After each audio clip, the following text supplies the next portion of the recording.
During a meeting with the President yesterday, the Ceylon Petroleum Corporation had agreed to supply 10,000 metric tons of diesel to the Ceylon Electricity Board. The CEB said 15,000 metric tons of furnace oil had been allocated by the CPC for the Yugadanavi power plant. However, those stocks are being released to the Sapugaskanda power plant and the barge-mounted power plant at the Colombo port. Therefore, the Yugadanavi power plant is generating electricity using diesel instead of furnace oil. We can ensure that power cuts won't be imposed tonight. A portion from the 15,000 metric ton stock of furnace oil had been given to the Yugadanavi power plant and has been stored there. We have transferred the fuel it requires to generate electricity for 2 or 3 days. The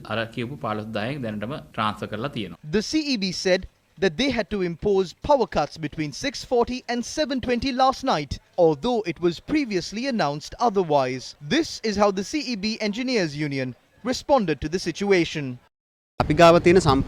Our entire power generation capacity is 2,680 megawatts, but at night we need about 2,600 or 2,650 megawatts of power. Since our entire power generation capacity is 2,680 megawatts, if there is a sudden breakdown, there might be a power cut until the fault is rectified. The cabinet has decided to allow the CEB to purchase fuel directly from the Indian Oil Corporation under the credit line granted to Sri Lanka from India. The Ministry of Power has repeatedly requested permission to import fuel directly. However, the Ministry of Power or any other institution does not have the legal authority to import fuel under the relevant acts.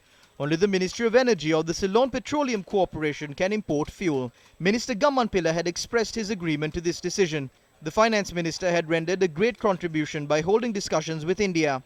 Therefore, if the Ceylon Electricity Board needs to import fuel, they will be able to do that using the funds set aside for this purpose after negotiations between the finance ministers of both countries. Minister Gammanpilla and his ministry had expressed their agreement towards this yesterday. Discussions are being held with the Indian government and the Indian Oil Corporation these days. The main problem that we are experiencing at the moment is the lack of dollars to import fuel. Therefore, discussions are being held to allow the Ceylon Electricity Board to import fuel required by the thermal power plants on credit. As far as I know, there is some progress on those discussions. The Public Utilities Commission today announced that the need to impose power cuts will be reviewed on Thursday. Let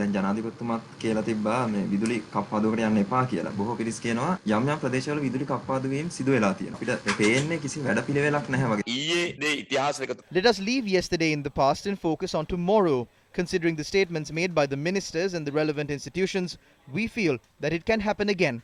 Let us see what they have to say.